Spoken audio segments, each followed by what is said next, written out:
नमस्कार, बुलेटिन में आपका स्वागत है और मैं हूं आपके साथ रितेश कुमार गौतम। और खबरों की शुरुआत करेंगे बड़ी जानकारी के साथ। देहरादून से आपको बड़ी खबर से रूबरू करा दें। अवैध मदरसों के खिलाफ पूरे प्रदेश में कार्रवाई जारी है। अब तक 136 अवैध मदरसे सील किए जा चुके हैं। फंडिंग की भी हो रही है गहनता से जांच। विदेशी फंडिंग मिलने पर सख्त कार्रवाई होगी। इस मामले में मुख्यमंत्री ने सख्त आदेश दिए हुए हैं। जितने भी अवैध मदरसे हैं उनके खिलाफ ये सख्ती के आदेश दिए गए हैं और इसी के तहत ये कार्रवाई अमल में लाई जा रही है। न सिर्फ अवैध मदरसों को सील किया जा रहा है, बल्कि अवैध मदरसों की फंडिंग कैसे हो रही है, कहां से हो रही है, इसकी भी गहनता से जांच की जा रही है। गौरतलब है कि अभी तक 136 अवैध मदरसों के खिलाफ कार्रवाई करते हुए उन्हें सील किया जा चुका है। इतना ही नहीं, ये भी आदेश हैं कि विदेशी फंडिंग मिलने पर सख्ती से कार्रवाई की जाए।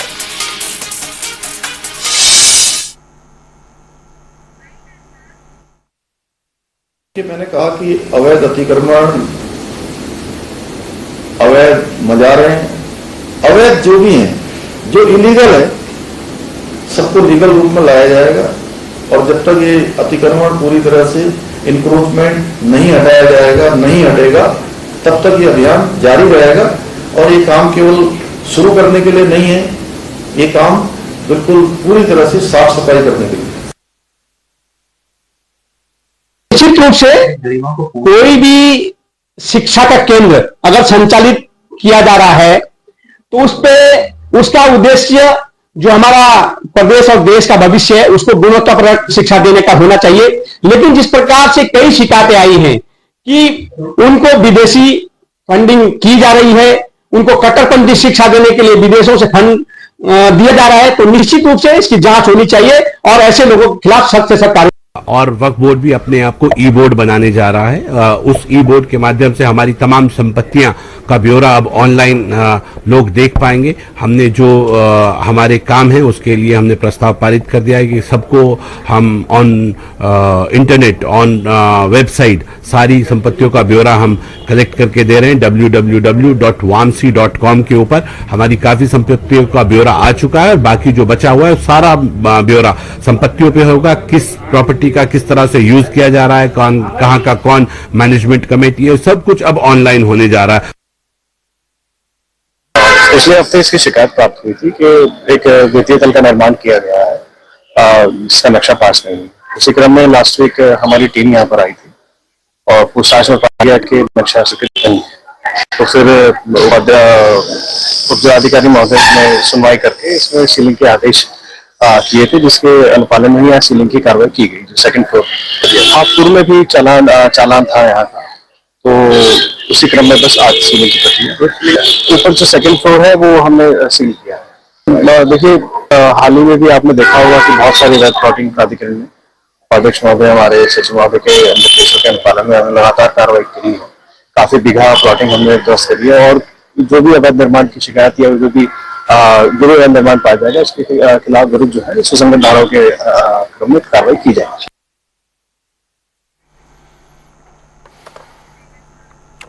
एक और जहां धामी सरकार लगातार अवैध निर्माणाधीन मदरसों को सील करने की कार्रवाई कर रही है, वहीं कांग्रेस की ओर से इस पर सवाल खड़े किए गए हैं।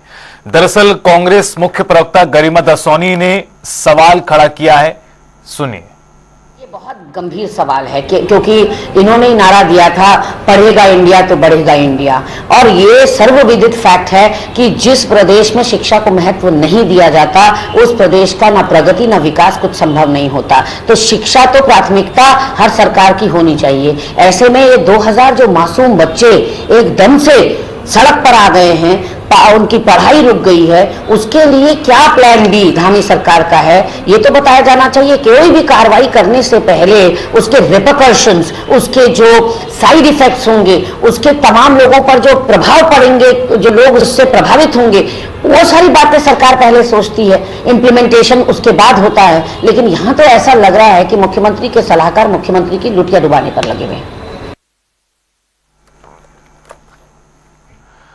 प्रदेश कांग्रेस कमेटी के वरिष्ठ उपाध्यक्ष सूर्यकांत धस्माना को कांग्रेस पार्टी में बड़ी जिम्मेदारी मिली है।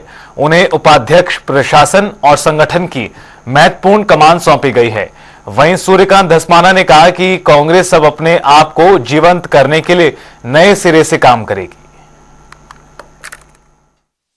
पूरे प्रदेश के अंदर मैंने आपसे कहा कि सारे वरिष्ठ नेताओं का मार्गदर्शन लेकर के राज्य में बूथ स्तर से लेकर के वार्ड स्तर से लेकर के ग्राम स्तर से लेकर के ब्लॉक स्तर से लेकर के शहर जिला और फिर पूरा राज्य पार्टी को बीएलए लेवल से हम ऊपर तक मजबूत करने का काम करेंगे। पार्टी दिखाई देगी, समर्थकों का सबका सब बड़ी पार्टी है, बहुत बड़ी पार्टी है। कांग्रेस तो ऐतिहासिक पार्टी है, इसका अपना एक गौरवशाली इतिहास है। आजादी से पहले का, आजादी के आंदोलन का और आजादी के बाद राष्ट्र निर्माण का कांग्रेस का इतना समृद्धशाली इतिहास है। उसके साथ हम अपने गौरवशाली इतिहास के साथ आगे बढ़ने का जो हमारा काम है, पार्टी को मजबूत करने का जो काम है, उसको हम करेंगे। उत्तराखंड में महिला अत्याचार और दुष्कर्म को लेकर महिला कांग्रेस मुख्यमंत्री आवास पर कूच करेगी। आपको बता दें, महिला कांग्रेस प्रदेश अध्यक्ष ज्योति रौतेला के नेतृत्व में यह प्रदर्शन होगा और करीब 400 महिलाएं इसमें शामिल होंगी। सरकार की नाकामी की वजह से प्रदेश में महिला दुष्कर्म, अत्याचार और बलात्कार की घटनाएं बढ़ रही हैं। महिलाओं को आरक्षण भी राज्य में कम दिया गया है। महिलाओं के साथ उत्पीड़न के मामले बढ़ रहे हैं, लेकिन सरकार इन घटनाओं को रोकने के लिए कोई ठोस कार्रवाई नहीं कर रही। देखिए, पिछले 8 साल से भारतीय जनता पार्टी की सरकार इस प्रदेश में है और उत्तराखंड के जो लोगों का हाल है, ना महिलाएं अपने आप को सुरक्षित महसूस कर रही है। अंकिता भंडारी को अभी तक न्याय नहीं मिला, युवा बेरोजगार है, स्वास्थ्य सुविधाएं बेहाल हो चुकी हैं और तमाम मुद्दों के साथ हम लोग इस बार मुख्यमंत्री आवास घेराव कर रहे हैं। हम सीएम साहब को बोल रहे हैं कि आप 3 साल जो बेमिसाल बोल रहे हैं, उसमें उत्तराखंड के लोगों के 3 साल बेहाल हैं और वो परेशान हैं और यहाँ का युवा, यहाँ की महिला परेशान है। उसको लेकर तमाम मुद्दों के साथ उत्तराखंड मुख्यमंत्री का आवास घेराव है। कांग्रेस पार्टी के संगठन में सियासी घमासान मचा है। इसे लेकर कहीं किसी की नियुक्ति को लेकर विरोधाभास है। ऐसे में कुछ पात्र सोशल मीडिया पर भी वायरल हैं। बीजेपी भी कांग्रेस संगठन की तमाम गतिविधियों पर तंज कस रही है और उन्हें अपना घर संभालने की नसीहत दे रही है। बीजेपी प्रवक्ता की माने तो कांग्रेस ने कुछ दिन पूर्व ही प्रशिक्षण शिविर का आयोजन कर कुटुंब जोड़ने की बात कही थी, लेकिन शिविर खत्म होते ही उनके अपने ही कुटुंब के लोग अपने पर कटाक्ष करने लग गए हैं। देखिए, कांग्रेस के एक पत्र नहीं, कई पत्र ऐसे हैं जो तमाम सोशल मीडिया में वायरल हो रहे हैं और वो उन सबसे पल्ला झाड़ने का काम कर रहे हैं। मुझे लगता है कि कांग्रेस ने जो अभी 2 दिन का प्रशिक्षण शिविर अपने लगाए थे और जिसमें उन्होंने कुटुंब को जोड़ने की बात करी, उनके कुटुंब के ही लोग उनके ऊपर आरोप लगाने का काम कर रहे हैं। तो कांग्रेस का ये जो प्रशिक्षण शिविर था, ये किस प्रकार का प्रशिक्षण शिविर था? कभी उन पे आरोप लग रहे हैं, कभी उनके ऊपर कोई आरोप लगा रहा है, कभी नियुक्ति को लेकर के या उच्च पदों पर बिठाने को लेकर के उन नेताओं के ऊपर आरोप लग रहे हैं। तो मुझे लगता है कि कांग्रेस को इस परिप्रेक्ष्य में ज्यादा काम करने की आवश्यकता है। प्रदेश में पर्यटन सीजन शुरू हो चुका है, जिसके चलते नैनीताल कैंची धाम में श्रद्धालु और पर्यटकों की भारी भीड़ देखने को मिल रही है। वहीं इस दौरान किसी भी स्थान पर जाम की स्थिति ना हो, इसे लेकर भी पुलिस की ओर से तैयारी है। इस पर जानकारी देते हुए आईजी कुमाऊं रिद्धिम अग्रवाल ने बताया कि पुलिस की जिम्मेदारी तय की जा रही है। हम सुनिश्चित करेंगे कि किसी को भी परेशानी ना हो।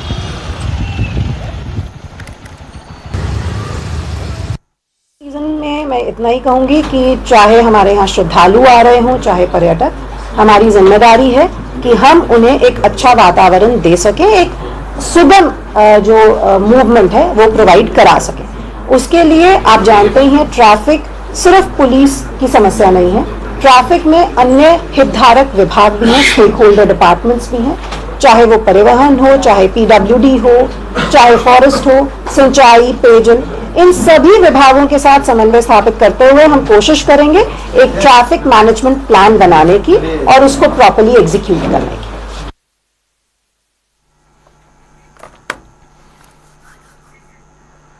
उत्तराखंड में वरिष्ठ कांग्रेस नेता और पूर्व कैबिनेट मंत्री स्वर्गीय डॉक्टर इंदिरा हृदयेश की 84वीं जयंती पर हल्द्वानी के स्वराज आश्रम में कांग्रेस की ओर से सभा बुलाई गई। इस दौरान कांग्रेस कार्यकर्ताओं और नेताओं ने उनके साथ बिताए पलों की याद करते हुए उनके योगदान और दूरदर्शी विकास योजनाओं पर चर्चा की।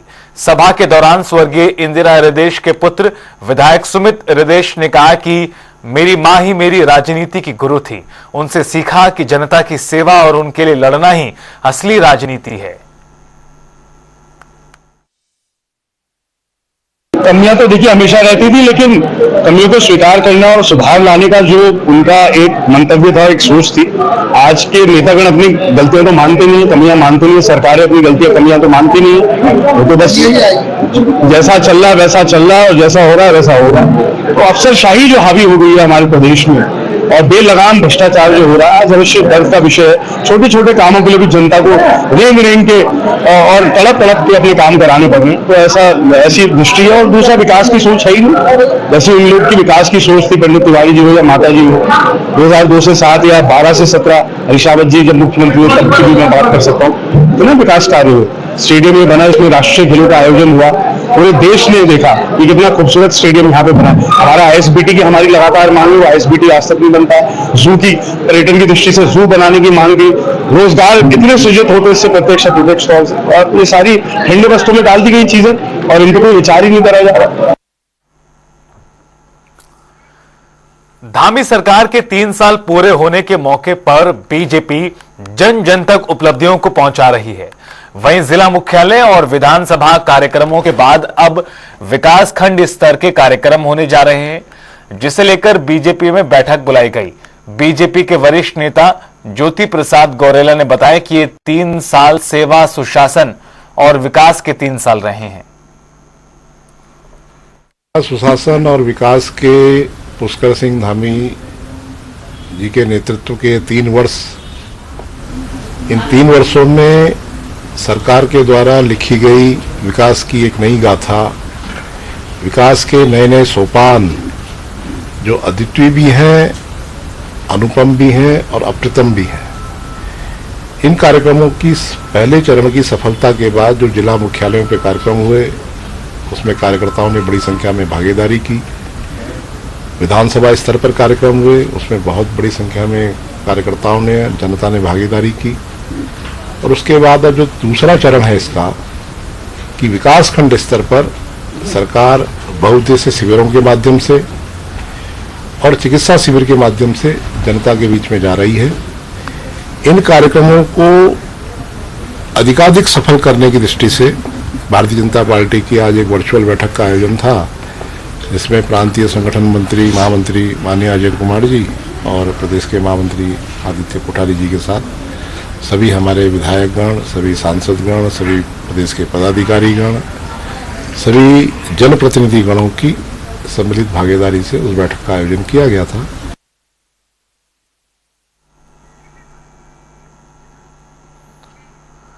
धामी सरकार के 3 साल पूरे होने पर कलियर विधानसभा के रहमतपुर में अनेक कार्यक्रम आयोजित किए गए।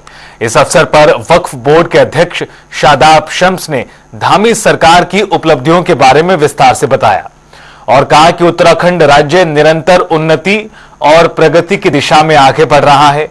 आगामी वर्षों में भी ये विकास यात्रा और तेज होगी, जिससे उत्तराखंड एक समृद्ध और आत्मनिर्भर प्रदेश बनेगा।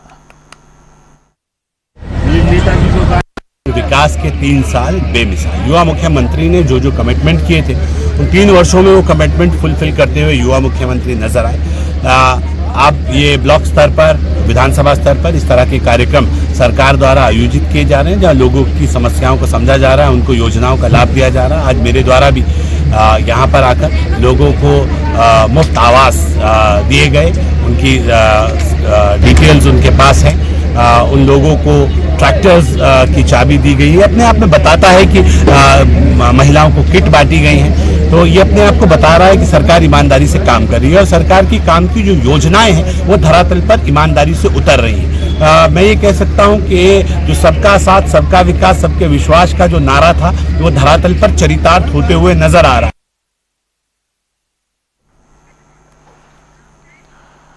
आगामी चार धाम यात्रा को लेकर धामी सरकार तैयारियों में जुटी है, तो वहीं यात्रियों के कुशल स्वास्थ्य को देखते हुए स्वास्थ्य विभाग भी एक्टिव मोड में है। इस बात पर उत्तराखंड की प्रभारी DG health doctor Sunita Tamta ने कहा कि हमने चार धाम रूट के बाहर के जिले, मेडिकल कॉलेज और केंद्र सरकार से भी 25 से 30 डॉक्टरों की मांग की है, जो चार धाम यात्रा के साथ साथ मार्ग पर भी तैनात रहेंगे। हम लोगों ने नामित कर रहे हैं हम लोग, क्योंकि हमको बाहरी जिले से भी हम डॉक्टर्स मंगाते हैं, कुछ हम मेडिकल कॉलेज से मंगा रहे हैं और कुछ गवर्नमेंट ऑफ इंडिया से हमने जो डिमांड करी है अराउंड 25-30 के अराउंड कि हमको विशेषज्ञ वो भी दें, जैसे फिजिशियन है या सर्जन है, ऑर्थो है और गायनी। तो 4 स्पेशलिस्ट की डिमांड हमारी गवर्नमेंट ऑफ इंडिया से भी हुई है बात, तो शायद वो भी हम देंगे। तो इस तरह से हमारी जो टोटल हमारे इस चार धाम के रूट में जो हमारे कुछ तो ट्रांजिट डिस्ट्रिक्ट्स हैं और कुछ हमारे जो चार धाम के 3 डिस्ट्रिक्ट हैं। तो ट्रांजिट में हमारे जैसे हरिद्वार से स्टार्ट होते हैं, तो हरिद्वार हो गया, देहरादून हो गया, टिहरी है, पौड़ी, तो ये हमारे ट्रांजिट डिस्ट्रिक्ट्स हैं। तो यहाँ पर भी हमारे MRPs हैं, तो उसमें सारे मिला के जो टोटल होंगे वो हमारे कम से कम 1200 की स्ट्रेंथ है हमारे डॉक्टर्स एंड पैरामेडिकल्स, स्वास्थ्य मित्र सब लगा के। तो इतना हमारे हम लोग ने वर्कआउट कर लिया है। तो देखिए अब मतलब अच्छा रहना चाहिए, फीडबैक अच्छा होना चाहिए।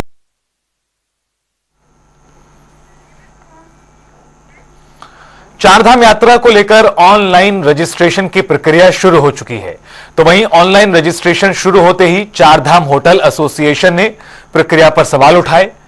इसे लेकर चारधाम होटल एसोसिएशन ने पर्यटन सचिव से उत्तराखंड सचिवालय में मुलाकात की और चारधाम यात्रा में सीमित संख्या की बाध्यता को समाप्त करने की बात कही। चारधाम होटल एसोसिएशन बद्रीनाथ, केदारनाथ, गंगोत्री, यमुनोत्री एक संगठन बना है, उसका मैं अध्यक्ष हूँ। और हम लोग जो है चारधाम को वैसे तो संगठन के तौर पे हमेशा से ही चलाते हैं, लेकिन इस बार क्योंकि पिछले साल काफ़ी जो अपेक्षाएं सरकार से थी, उन अपेक्षाओं में कुछ चीज़ों की कमी रह गई थी। तो संगठन की मीटिंग हुई और संगठन के माध्यम से हम लोगों ने विशेषकर सरकार से आज हमने मुख्यमंत्री को ज्ञापन दिया, मुख्य सचिव को ज्ञापन दिया और पर्यटन मंत्री से हमारी जो है एक बैठक भी हुई। तो पर्यटन सचिव से हमारी एक बैठक भी हुई और उस बैठक में ये निर्णय जो हमारे समस्याएं थी, जो चारधाम की समस्याएं थी, उसके लिए उसको वो दी गई और उनके द्वारा आश्वासन मिला कि सारी समस्याएं जल्दी से मतलब निपटाई जाएगी और बहुत अच्छे ढंग से चारधाम यात्रा चलेगी। मसूरी में करीब 3.25 करोड़ रुपए की लागत से बन रही मोतीलाल नेहरू मार्ग के कार्य की गुणवत्ता को लेकर लोगों की नाराजगी के बाद लोक निर्माण विभाग के अधिशासी अभियंता, पालिका अध्यक्ष और विधायक प्रतिनिधि मोतीलाल नेहरू मार्ग पहुंचे और क्षेत्र की जनता से सड़क निर्माण को लेकर उठाए जा रहे सवालों की जानकारी ली। 23 तारीख को इसका जो है शिलान्यास किया गया था। 22 तारीख से यहाँ पे काम शुरू हो गया था। लगभग 2 करोड़ 73 लाख रुपए की लागत से इसको जो है गांधी चौक से लेके हाथी पाँव तक इसको बनाया जा रहा है। और देखिए, हम हो या कोई और भी हो, जब तक कोई टेक्निकल व्यक्ति नहीं होता और जिसको इस बारे में जानकारी नहीं होती, हर व्यक्ति ये सोचता है कि ऐसा हो रहा है तो शायद गलत हो रहा है। लेकिन मैं ये मानता हूँ कि हर चीज को जो है आपको जो है पॉजिटिव वे में लेना चाहिए, नेगेटिव वे में नहीं लेना चाहिए। इतना बड़ा काम यहाँ पर कई सालों बाद ये जो है रोड बन रही है, तो इसको अप्रिशिएट किया जाना चाहिए। इसमें राजनीति नहीं हो। लोगों को जिस वजह से कल ये जो हंगामा हुआ है वो गलतफहमी की वजह से हुआ है और मुझे लगता है आज सारी चीजें साफ कर दी है। पूरे अधिकारी यहाँ पे थे, अधिकारियों ने सारी चीजें साफ कर दी है कि किस तरीके की गलतफहमी थी। दूसरी बात मैं ये कहना चाहूंगी कि हम कोई भी हंगामा खड़ा करने से पहले ना हमें तहकीकात में जाना चाहिए, चीजों की तहकीकात करनी चाहिए। अगर सच में जायज तरीके से चीजें नहीं हो रही है तो उसका विरोध होना चाहिए, उसका हम भी विरोध करेंगे, चाहे हमको सरकार के खिलाफ पहुंचे थे। पीडब्ल्यूडी के जेई मेट सब आज पहुंचे हुए थे और हमारी चेयरमैन साहिबा भी पहुंची हुई थी और हमने उनको सब समझा दिया, जो कमियां थी वो भी बता दी और एक्शन साहब ने प्रॉमिस किया है कि हम जितनी कमियां इसको पूरा करेंगे और ढंग से यहाँ पर काम करेंगे। क्योंकि इनके द्वारा पूर्व में मुझे नहीं लगता कि नाली बनाई जाती है, पर बनाई जा रही है अब। और कलवर्ट भी देखे गए हैं कि कहाँ पर पानी जाएगा, ऐसा नहीं कि पानी। और आप भी मानो कहीं देख सकते हैं कि सरफेस में स्मूथनेस भी है, कहीं ऐसी उखड़ने कोई दिक्कत भी नहीं है। उन्होंने जरूर इस बात के लिए रिक्वेस्ट किया है कि साहब क्रॉस ड्रेन नहीं है, इस पर क्रॉस ड्रेन जहाँ कहीं बंद है उसको खुलवाया जाएगा और साइड ड्रेन का काम इसमें प्रावधान नहीं है हमारे सुकृति में, तो काम होने हैं।